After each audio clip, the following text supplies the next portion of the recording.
It's a pleasure to be able to speak with you, and Colin and I only wish it was in Paris, but nevertheless we are coming speak to you today from the east coast of Scotland, and are sharing with you some of our thoughts and conversations on the possibilities and the potential of accounting and accountability in connection with ecology. Today we will be, in a sense, doing a number of things, but what I wanted to introduce at the moment is to share with you what these images are on your screen, as a way of, in a sense, bringing an ecology that Colin and I are currently familiar with, because we live on the banks of the River Tay. And the images that you see here are those that we encounter from the headwaters of the River Tay, which is the longest river in Scotland. And these are in Ben Louis, which is in the top left-hand side of your screen. And that is, in a sense, a way of signalling that we hope in the talk to give an overview of some of the early works around accounting and ecology, and show how those ideas have developed in the community and what we might take from them. And we're thinking about what forms of accountability and accounting could emerge in the context of the Anthropocene. The largest picture there is drawing on the River Garry, a tributary within the River Tay, and Colin will talk more about that in the context of a case study that we undertook a number of years ago.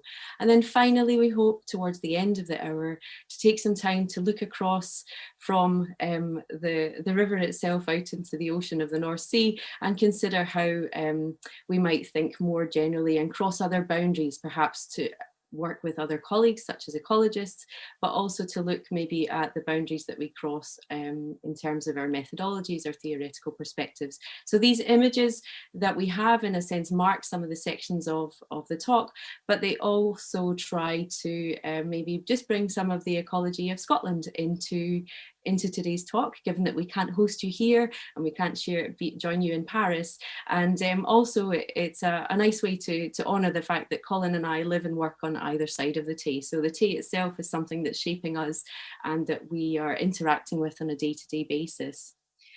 Now, as we join you today, we're kind of excited and honoured to be able to join you to continue a conversation that we've having with a number of colleagues within the Centre for Social and Environmental Accounting Research regarding how accounting may contribute to collective organisation in connection to sustainability or ecosystem management and conservation. And I think it's important at that point to just build on Clément's initial comments and acknowledge the contribution of the multitude of people that we've worked with, but primarily and importantly two senior leading figures in accounting that sadly passed away this year. Rob Gray, as Clément mentioned, passed in the summer and was one of the foremost figures in the field of social and environmental accounting, pushing forward conceptions and understandings of the importance of the environment in society and looking at how that may be done. And more recently, sadly, Geoffrey Unerman, another senior figure, latterly based at Lancaster University, who is again pushing forward ideas of sustainability accounting across scholarship and practice.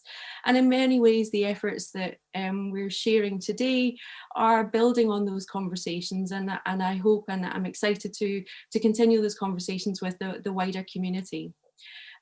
But nevertheless, it's to say that these things inspire us and they're something that we'll draw on over the course of the talk. I hope that you can. So, as I mentioned, over the course of the day, over the course of the next hour, we're going to look at some of the developments in accounting for ecology scholarship, and to do so primarily from an Anglophone context. So I'm conscious that that in itself is a boundary that I need to cross, or we need to cross in our scholarship, but just to give a survey of that landscape before honing in, as I mentioned, on a particular case where boundaries and responsibilities were negotiated in the context of river management and restoration in Scotland, showing how in a broadening out of what we conceive of as accounts and of an entity, how we may understand the dynamic interplay between different organisations. And finally, we want to maybe share with you some of the recent insights on the topics of entities and boundaries that have emerged in work around financial accounting and critical perspectives on accounting, where boundaries have come into focus and into question. And to do so, we then start to think about what type of ways might we conceive of entities and boundaries, or maybe problematize them if we were to then think about the possibilities for other forms of accounting for ecology. So that's a brief overview, and as you can see, I'm talking, and I'll talk and then hand over to Colin. So early approaches or early discussions of ecology were in accounting maybe could be characterized as featuring a number of different themes. I think the foremost and the initial, and one that remains very powerful in my work, and I know in many others, is perhaps critiques of efforts to account for nature and to include nature or the environment into financial accounting or other forms of accounts. And that work of Christine Cooper and Ruth Hines in the early 90s really started to question what would happen as a result of that, and the transformation of accounting, perhaps losing multiple values and appreciation of nature. Drawing on those kind of questions, though, there's a further development was rather to say, okay, what are the underlying paradigms shaping accounting, and what types of accounting may emerge if informed by deep green ecology, or that of taking a different ontological perspective, such as the work of Frank Birkin there. Now, that work, in a sense, has continued to develop over time, but alongside that more philosophical consideration, we see an emergence of actual developments in trying to develop inventories or organisation-centred information systems to take account of ecological activities and the assets upon which organisations depend. And some of the work that's perhaps most formative in that sense is the work of Mike Jones. Now, we have themes there of critique, questioning paradigms, and then growing information systems. And I think those start to convey some of the different streams of work that have unfolded in more recent times. And that's where I'd like to spend more time now.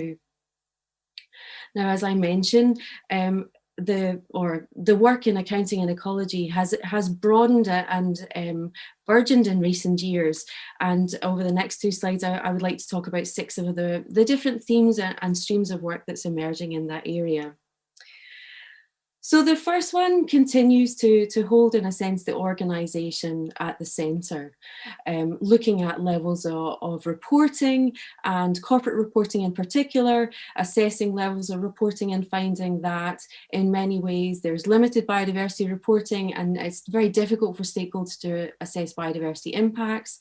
Moreover, that work has expanded to, again, look at not only private organisations but public sector organisations, identifying some of the ecological and economic tensions that arise in trying to take account of ecological impacts and the responsibility to manage those ecosystems.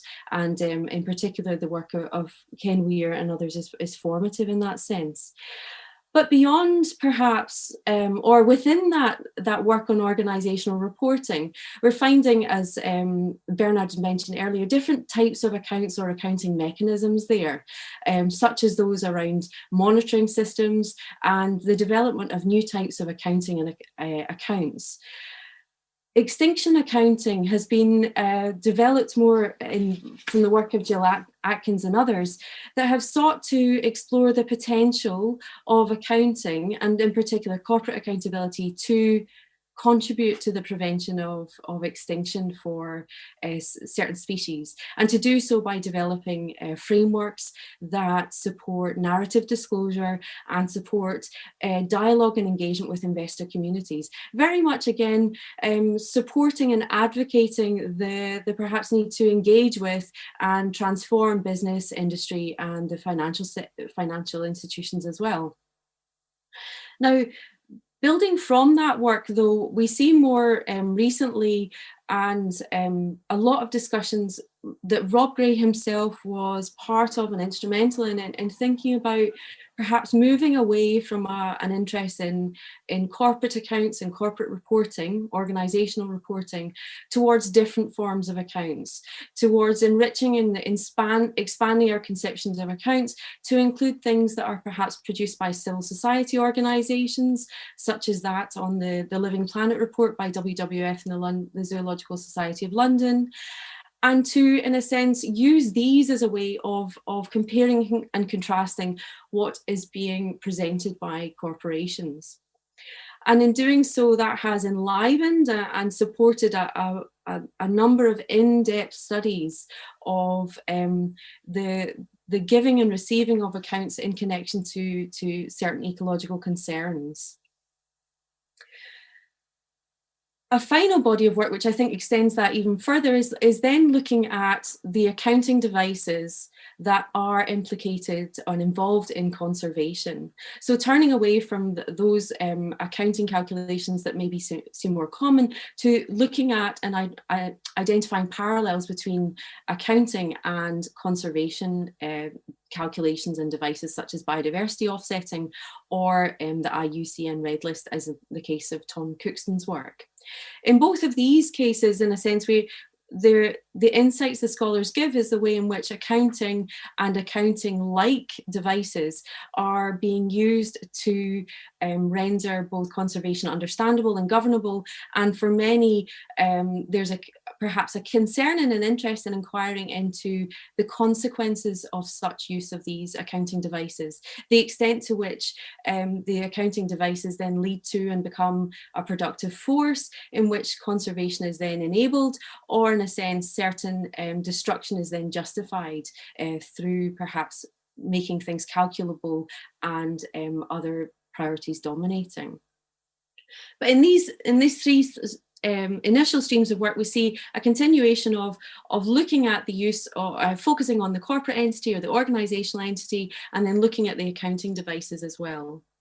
In the fourth, fifth, and sixth streams of accounting, I think we're moving away from those with an organizational entity to look towards zooming out somewhat and thinking through how accounting may contribute to larger questions about sustainability, ecosystem management, and then what questions are posed of accounting in relation to the Anthropocene. And to do so in that is taking some time to then think through the themes of work that emerged, and Clément's work here and that of Laurent Mermet is formative in thinking through how accounting and the insights from critical accounting could support and inform ecosystem management, but also perhaps accounting could learn from and engage with theories of collective action that are circulating and have been developed in ecosystem management. And I think that's a very interesting and promising area, which I hope that we can continue through this seminar series. Whilst we have, in a sense, a growing appreciation of the Anthropocene in the accounting community, especially in the scholarship, I think that has then led to a questioning and interrogation of some of, I guess, fundamental concepts that are being utilised in the field, of which entities and boundaries may be one that we will come on to later.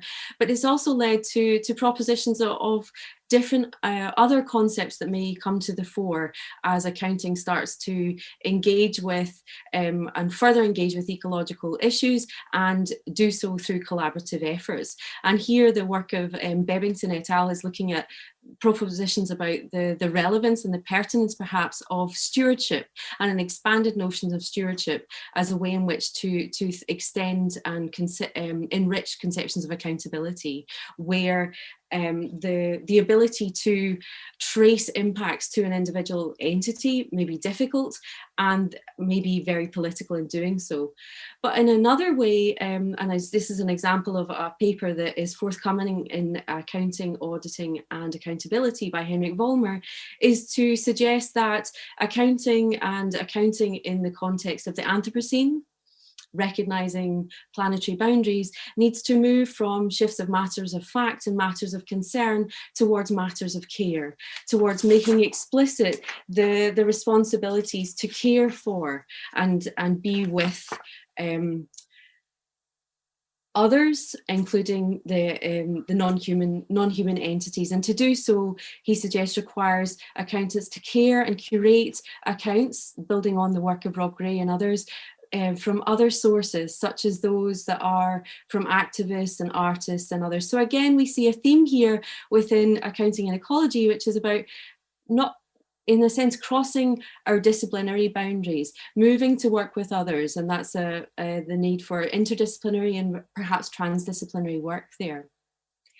And a final, I guess, stream of work that we see, and this feeds into our case study, is to make a very, what one might say, simple step in moving from an interest in the organisation to a focus on particular ecological issues, so that matter of concern. And Bebbington and Larranaga have been identified as really drawing attention to and calling for more issue-based scholarship, such as those concerned with animal rights or ecological impacts of mining or ecological impacts of renewable energy, which are in the cases listed below. But in doing so, in a sense, decentering a focus on the organisational entity and putting the issue at the front and centre of the study. And in doing so, scholars in that final bullet point have really been looking at some of the conflicts where ecological concerns are emerging through conflict between organisations, and to look at the interplay of different accounts that are given and received in debates about how to care, or how to care for a river, how to restore ecology, or in this case of Lane and Benari's work, how to question animal meat production in Finland. This draws attention to the interplay and the complexity in a way of ecological issues that are the responsibility perhaps of many under current legislation, and also many stakeholders have an interest in it. And Colin will then go on to talk about how we in a study drew on a particular framework to help make sense of that dynamic interplay around conflicts related to the River Garry. But to summarise then, we can see that over the past 30 years or so, accounting scholarship, as evident in this seminar series, has a growing interest in ecology, ranging from focuses on biodiversity reporting to thinking through how accounting could contribute to conservation, and what core concepts or ideas need to be shifted or introduced in order to support accounting's endeavour to engage with the Anthropocene. But to do so, another, I guess, series of questions that arises is, how do we draw boundaries, or how do we understand entities in this setting? And before we go on to that, I would like to hand over to Colin now to take you through one of the cases that we've examined, where we've looked at the River Garry and where ecology emerged and was discussed in the context of renewable energy, before then returning to questions of entities and boundaries in the latter part of the presentation. So I'll hand over to Colin now. Merci beaucoup, Shona. Bonjour et tout. Thank you, and let me now pick up from where Shona left off. What I would like to do here is move on to talking about the River Garry. Thank you, Shona. And this is an example of drawing on a piece of research that Shona and I undertook some years ago. I know that for some of you, you may be familiar with aspects of this study, but for many of you, you won't be. So I hope that I can provide an overview and an introduction of this example that will be useful. So for those of you who are already familiar, if you'll indulge me, I'd like to help and provide the detail to everybody else. So yes, the river, as Shona was saying, is a tributary of the River Tay. And what makes this particular part of the Tay River catchment interesting is that the river's headwaters have been diverted into a large hydroelectric scheme, to the extent that a large section of the river was left completely dry. And you can just see in the top of that image on the screen there, and I'll show you a bit more detail on that in a moment, how severe the impact of that was. So, the impact of this on the ecosystem, but also on the economy and on Scotland's renewable energy and carbon emissions, all of these things has been controversial. And it provided a very nice opportunity for Shona and I to study the context, to study this as a case study. And what we tried to do was to look at the role of accounting and the multiple accounts that were being produced in this situation in what we would call a conflict arena. So that the controversy that was generated here was reflected in the way in which different actors, like the corporations involved, the government regulators, and also other external stakeholders participated in a kind of exchange of different forms of accounting and reporting.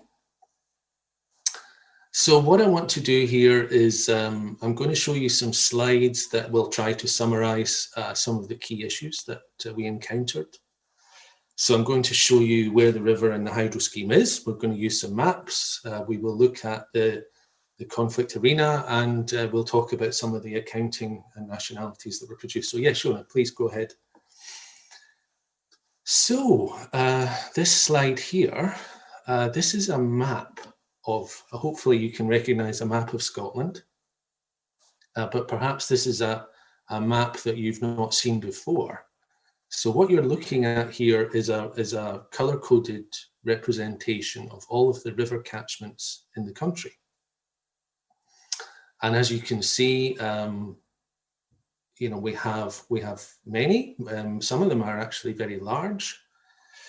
And in the center of the map there, in the pink with the red circle around it, is the River Tay catchment. And as Shona was saying, it's the longest river in Scotland, about 190 kilometers. And maybe you will also see by this map that many of the river catchments flow in a west to east direction.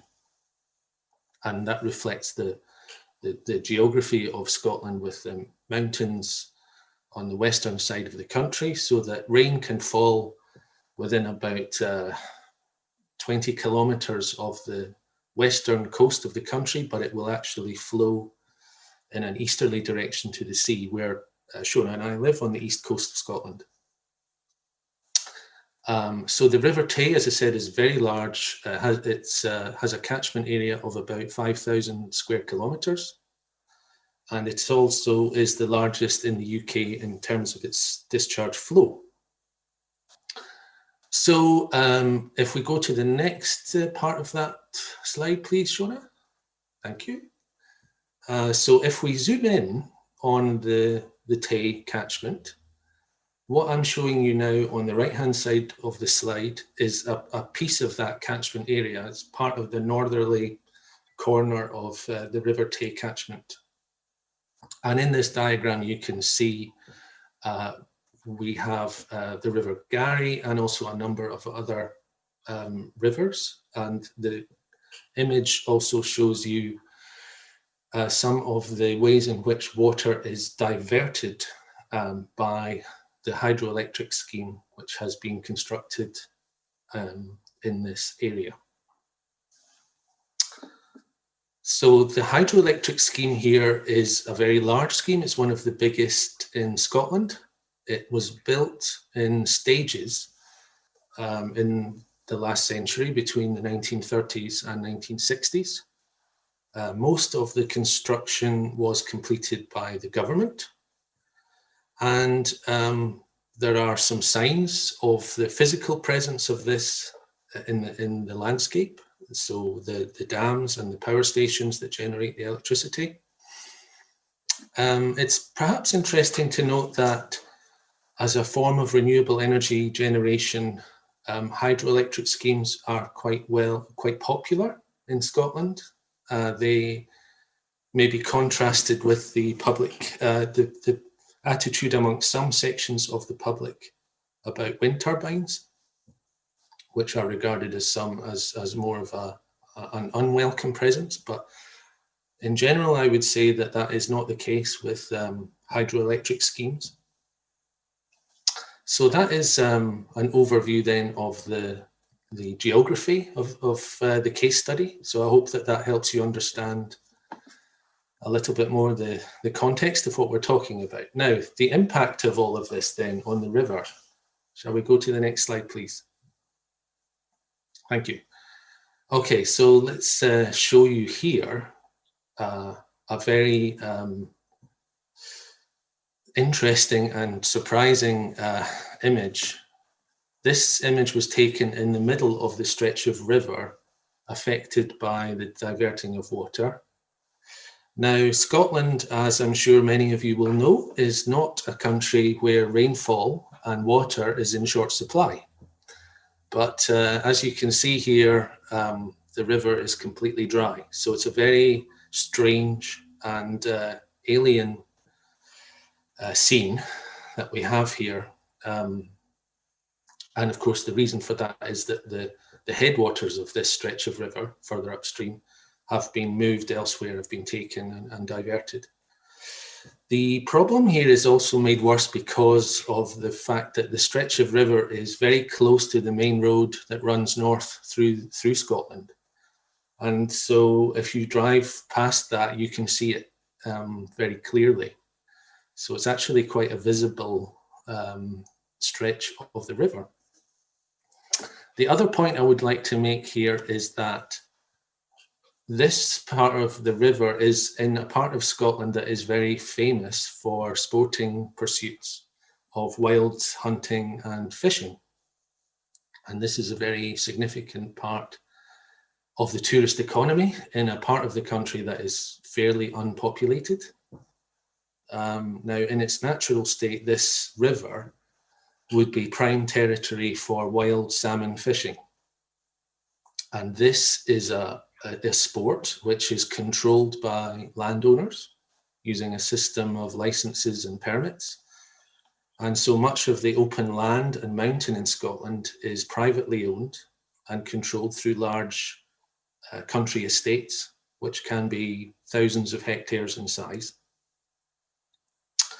So, these are all relevant factors which, as you will see, have a bearing on how the controversy and how the resolution of this ecological problem was addressed. Okay, let's go to the next slide. So, the starting position for Shona and I in exploring the role of accounting in all of this is something I'm going to come on to now. And just to explain that, as I was saying previously, the hydro scheme was initially constructed by the government. But towards the end of the last century, electricity generation was privatized. And so the hydro scheme is now an asset which is under the ownership and control of a private company, which is Scottish and Southern Energy, SSE. And SSE is much like many other large publicly traded utility corporations because it publishes voluntary corporate sustainability disclosures. And so you may recognize then it would be sensible to embark on a study of the role of accounting in this situation by maybe looking at the disclosures produced by this organization in the context of the impacts of the hydro scheme on the River Garry. It would seem like an obvious place to start. And so, yes, you can see here that this company is actually a very long-standing adopter. It's been an early adopter of sustainability reporting and produced disclosures over many years. And unfortunately, despite us reviewing all of the company's voluntary disclosures over that period, we could not find any mention of this particular context or particular situation across more than a decade of disclosures. And you know, that's slightly ironic, I think, especially when you see on the top left there of the front cover of one of the disclosures, you can see it says focusing on what's important, which I think for those of you who are familiar with the limitations of corporate sustainability reporting might be smiling at that, because there are many well-documented examples of the ways in which corporate disclosures often don't focus on what's important, or perhaps they focus on what's important, but maybe not for the environment. So yeah, we could not find anything specific. What we found instead was many examples of general statements of principle that the company claimed it was following in relation to managing biodiversity impacts. But we were a little bit surprised, given the nature and the height of the controversy in relation to the guide, that we found no specific disclosure material. Right, okay, can we move on? Thank you. So one of the most interesting dimensions of this case study is perhaps not so much that there was a lack of corporate disclosure. The more interesting dimension was actually that there was a quite separate parallel reporting process, which was also available to us in public disclosure. And not only did this capture the extent of the ecological impact of the River Garry, but it also did it in relation to the river catchment as the primary entity. So it wasn't just that there was more information available, it was also that the disclosures were organised and produced with this entity as the primary focus, rather than the corporate entity involved in the hydro scheme. And the reason for this, I'm sure many of you listening will be familiar with the European Water Framework Directive. And this framework establishes a legal platform for ecological monitoring and management of river catchments. And maybe some of you listening will have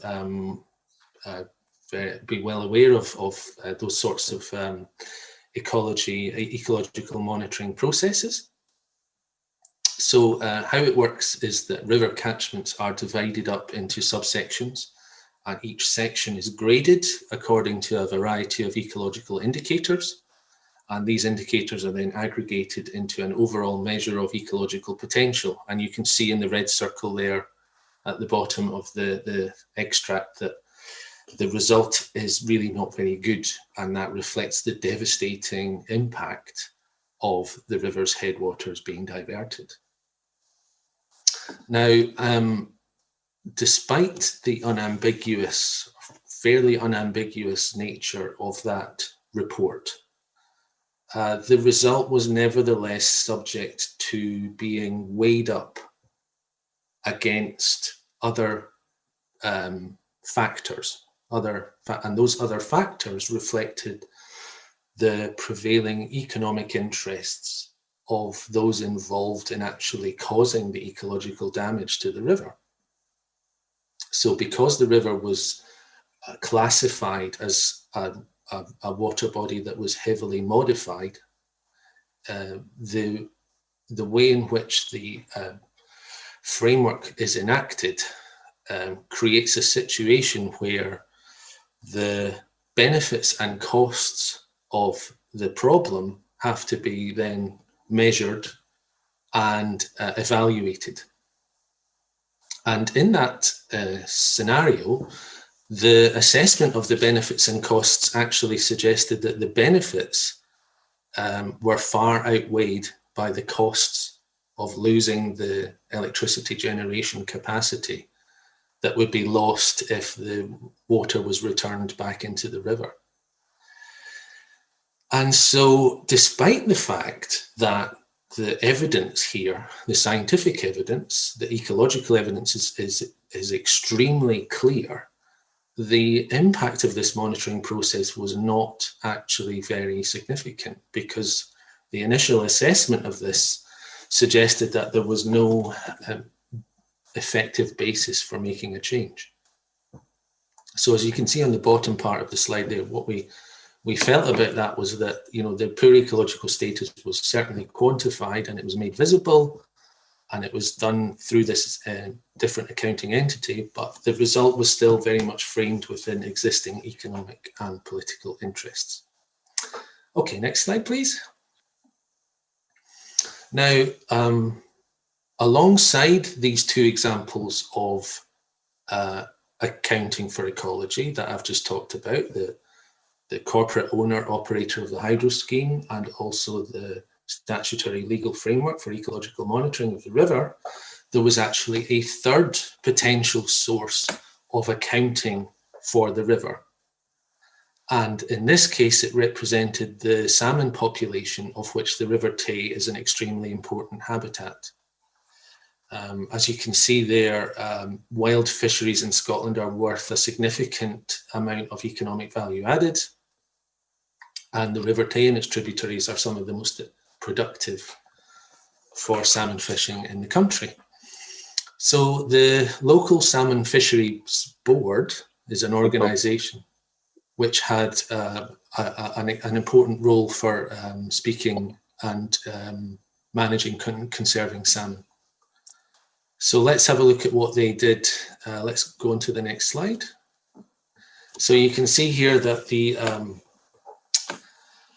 this organisation actually produced some of its own disclosures about the situation that was affecting the river. And it did that actually to try to mobilise public opinion and to influence the debate in a way that was a bit more like a form of activism, rather than just simply engaging with a government process or a regulatory process. And it was interesting, you can see here, I've tried to summarise that the Salmon Fisheries Board suggested that a whole river is worth more than 4 wind turbines, which is maybe a nice way of summarising the issue, but we were a little bit surprised that perhaps it's probably worth a lot more than that.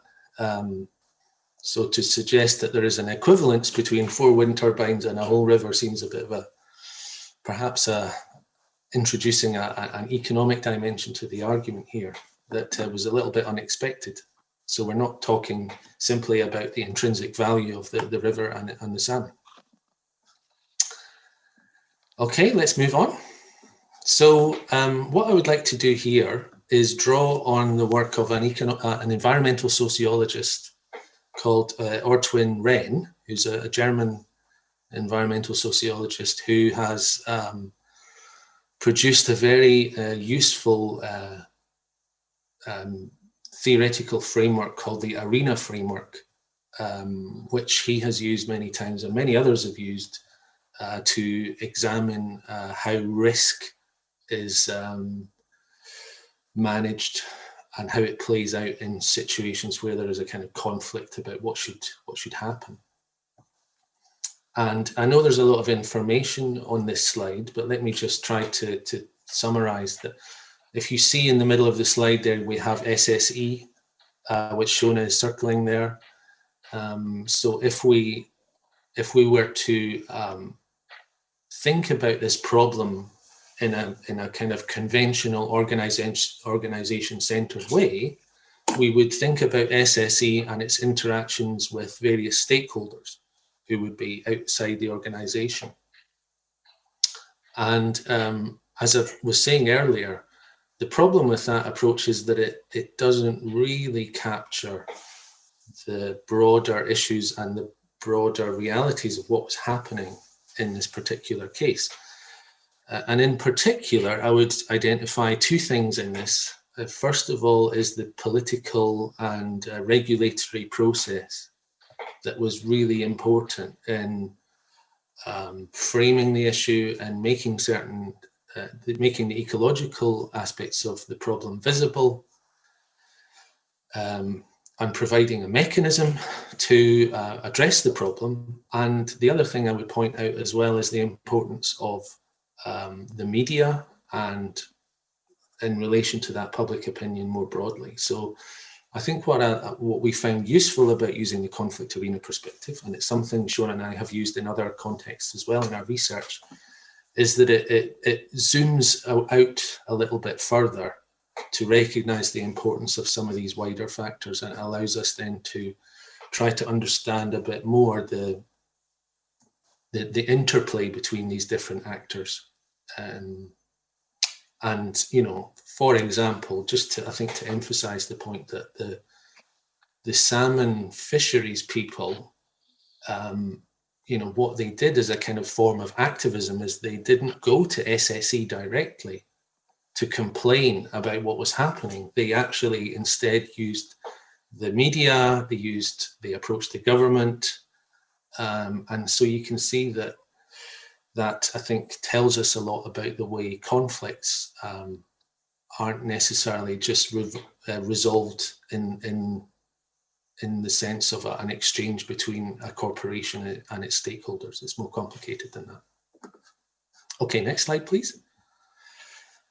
So I just wanted to briefly let you know that there was a resolution to the problem of the water being diverted from the River Garry 3 years ago. And in fact, the outcome was that the hydroelectric company agreed to make a 2% cut to its capacity in return for providing then a small flow to the river. But this flow was based on what the river would look like on a pretty dry kind of day, on a situation where there was actually not that much water going in. So there was a compromise, but the compromise was very sort of narrowly quantified. So what I would like to do now, let's move on, is just to take a step back and try to summarize for you. I hope you found that an interesting example, and just to quickly summarize some of the observations that we made when we looked at this case. I think, first of all, the importance of the calculative practice and the involvement of accounting in the decisions that were made. That the outcome that was agreed was a compromise negotiated using not only scientific and ecological monitoring, but also economic accounts of the river, of the salmon population of the river, and of the hydro scheme. So we have a number of different entities, accounting entities, involved in that process of decision-making and compromise. And the ARENA framework helps us understand the dynamic nature of that negotiation. It helps us understand the importance of activism within that. And primarily for us, we were interested in I suppose, what was being said about the river, as much as who was saying it. And so we were interested in exploring these multiple forms of accounts. Now, what we would like to do now in this is to take the opportunity to try to go a bit further with our analysis and try to draw some wider insights about the role of these entities in negotiating ecological outcomes. You know, I think it's important to note that boundaries and boundary management wasn't necessarily the focus of our study at the time. And we were perhaps more interested in exploring the relevance of the ARENA framework as a way to make sense of and understand the setting in which corporate performance was questioned and activism was at play. So what we will do now, and Shona will come in now, is to try and reflect more on the boundaries and entities that are being shaped, permeated and ecologized in this case. Over to you, Shona. Thanks, Colin. That's very helpful. And I guess this is where, in a sense, we're moving back towards maybe core accounting ideas. And we thought this would be interesting as we reviewed and took a second look, or a third look in some cases, at the River Garry case. We started to think about some of our own assumptions about where we were drawing the boundaries of the entity of the arena, the different organisational entities that were there that were held accountable, and the boundaries that were drawn around the river itself. And the entity as a question and a concept is, of course, quite core and essential building block to financial accounting. And so in returning to think about the entity, we were surprised and somewhat, it's been interesting to actually survey some more recent work around boundaries and entities that's been drawn out of some work of Michael Power based at London School of Economics, but also in recent conversations in Critical Perspectives on Accounting on the core and periphery of accounting research. And so that then prompted us to not only think back to, well, how do we understand entities, and how are entities and boundaries being perhaps pushed and pulled and permeated in the case of the River Garry. As we maybe have a shared view, financial accounting and much accounting, environmental and social accounting, depends on an entity assumption. It, in a sense, determines what is accounted for and who accounts for it. It's often assumed as a technical issue to be learnt, but soon becomes institutionalized, naturalized, and sits in many times unquestioned at the heart of a lot of work.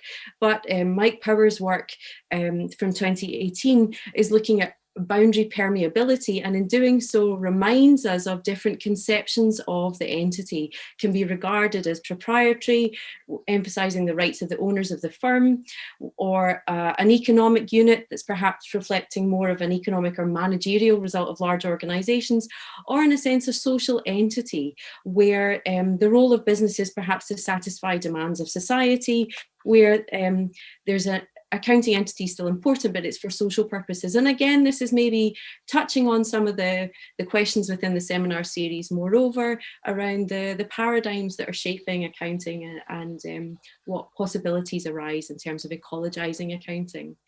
But in the context of recognizing different conceptions of entity, it's put the quote there at the bottom of the slide that these are historically emergent norms and ones that are bearers of competing values and conceptions of enterprise, recognizing their political nature. And we can see, in a sense, that as hand over to Colin in a moment, the politics around where the boundaries lie for the River Garry and the responsibilities of different parties in that definitely came into play in the case. And on that, I'll just hand over to Colin to talk through that moment. Okay, thank you, Shona. Yes, so we found as part of this process of revisiting our work in this case study, a very useful recent study by Michael Power. And in particular, what he does here is open up the boundary management issue in ways that tries to identify the kind of continuous negotiation and continuous tension, which he, I think, quite neatly summarizes as this tension between keeping society out and letting society in. And in the paper, he kind of sets up a framework, a series of categories, and you can see that summarized in the table here. So there are three that we have chosen to follow up on. So what I'll do here is just try to give you a quick summary of that and how it might have applied, we think, in the case of the Garry. So first of all, we have this, I suppose what you might say is society trying to come back in, where I suppose it's a reflection of some of the themes that we have. Maybe some of us are familiar with in the accounting literature, especially in the critical accounting literature, which is an attempt to try to break open that boundary and to make it more permeable, and to require the recognition of some of the costs that are often externalized and invisible, and that hopefully would bring about the internalization of those external costs. So this is a very familiar kind of theme within much sustainability and critical accounting research. And of course, I think we can acknowledge and we can recognize that in this case, there was some evidence of letting society back in, if you like, because the corporate operator of the hydroelectric scheme was required and had to recognize the cost of the abstraction, the water that was being diverted. Of course, that process was perhaps not as effective as it could have been, but at least we can acknowledge that we can see where the boundary issue was. There was a tension there, and there were competing demands and competing interests at stake. At the same time, Phil, Mike Power's work also elaborates on the idea that you can turn that idea round the other way, and you can look at ways in which the prevailing entities can actually expand and to enclose entities out there beyond the boundaries of the organization. And this is a theme of accounting research, which is perhaps more of a critique of the ways in which forms of public management and of calculation are expanding and territorializing new domains and new areas.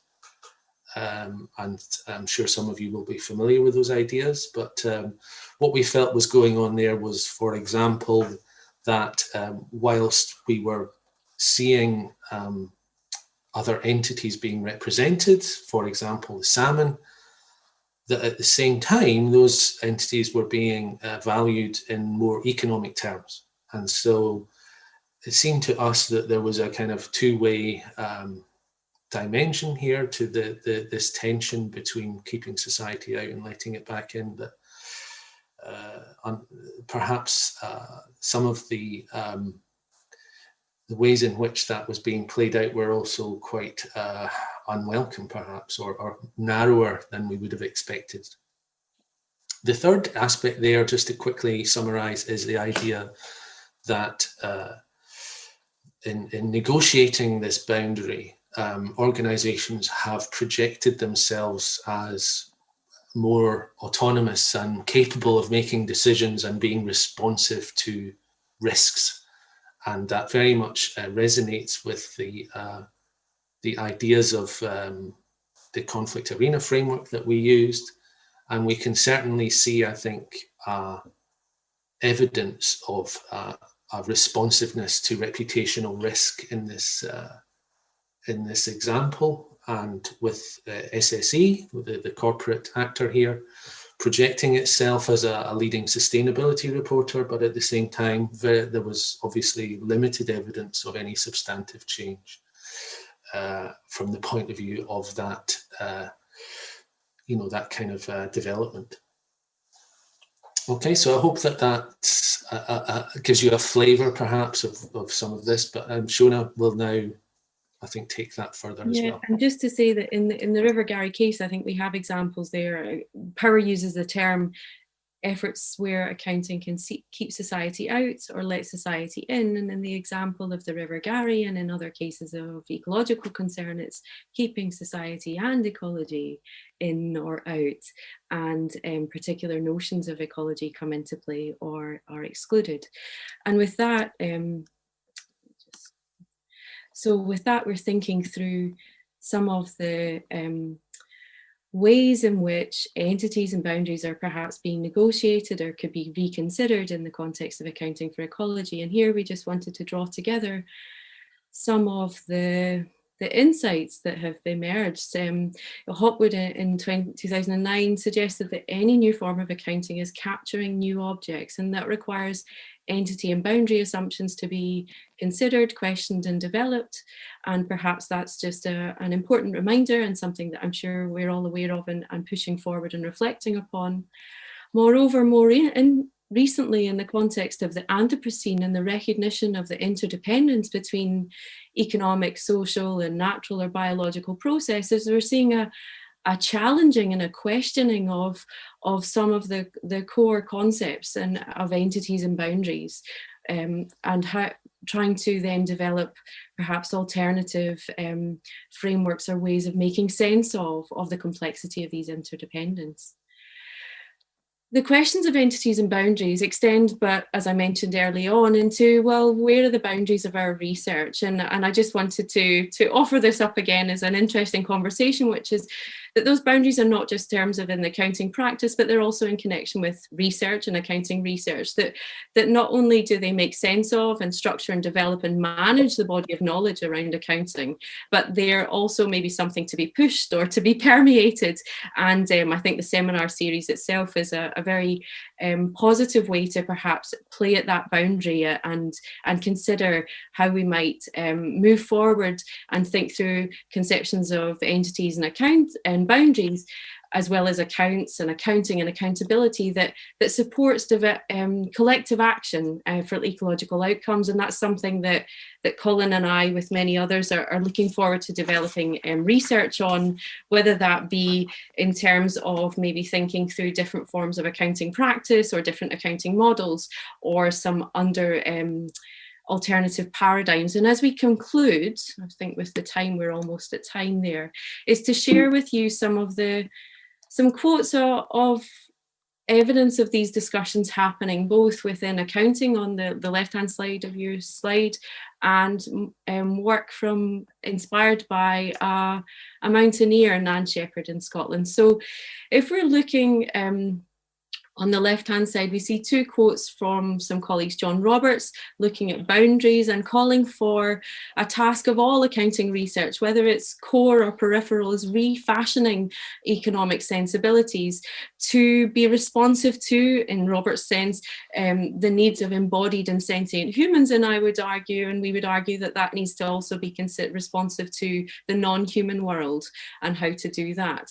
And one other quote that we'd like, and I highly commend this paper to you as it comes out in AAAJ, is with Henrik Bulmer, is to acknowledge the ethical burden of accountants, and as we all are, in the silencing of voices that may be drawn out, that would otherwise drown out the voices of those who care. So here, drawing on the idea of matters of care, is recognizing that efforts to include often involves a degree of exclusion, and that requires a consideration of ethical choices and the politics around what we account for and whose voice is heard in trying to develop accounting for ecology.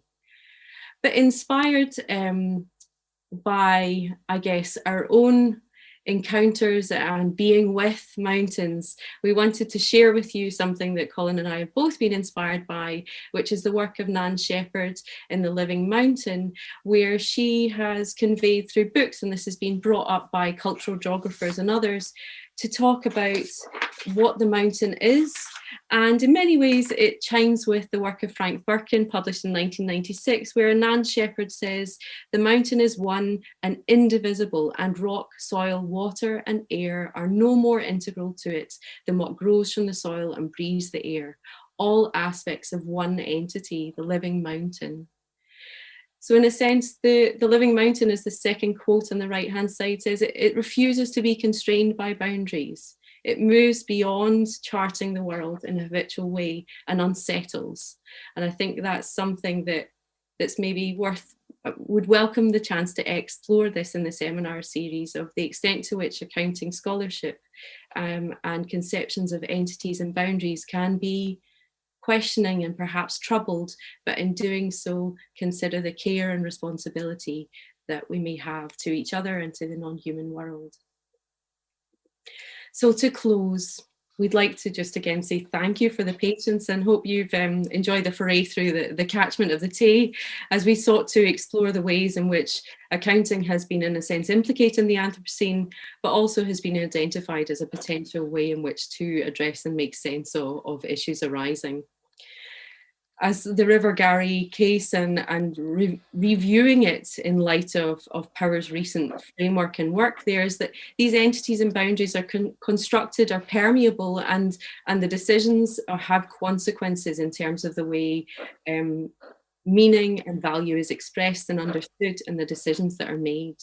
We've identified a series of different future work that we could undertake, such as exploring further tensions in entity, society, ecology relations, perhaps using the ARENA framework or other case studies of contestation, whether that's between focus on soil or river restoration or other ecological concerns.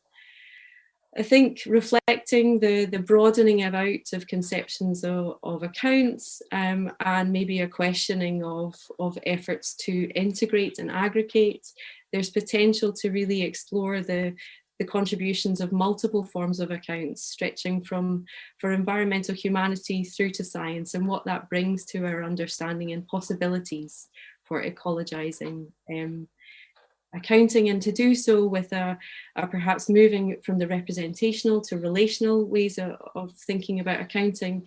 And finally, as I mentioned in the last slide, to think about accounting as being about collective action and organizing in a way that unfolds and being part of that process. So experimenting and innovating in conjunction with others as a way to perhaps pursue an ethical form of research and care in our scholarship as well as our practice. Now, to finish, we wanted to point to a number of resources that are there. As I mentioned, we're both members of the Centre for Social and Environmental Accounting Research, which is active on social media and has a large following. And that's a place where a lot of these ideas are being shared and developed through reading groups and webinars, as well as annual conferences. And I hope you can join that. If you're interested in Colin and I, the original work produced, that's been published in Accounting for Biodiversity, which was edited by Mike Jones. And that, please contact us and we'll be more than happy to share copies if you cannot access it. And then finally, I wanted to publicise that next year, a new handbook of environmental accounting will be being published, edited by Jan Bebbington, Carlos Laranaga, Brendan O'Dwyer and Ian Thompson. And that draws out different takes on environmental accounting, including issues-focused work and regional perspectives on environmental accounting that may be of interest as we start to further explore these issues. So with that, I would like to say thank you. I will stop sharing my screen. We are to time. And I hand over to Clément. Thank you, Colin, as well. And it's a joy to be with you.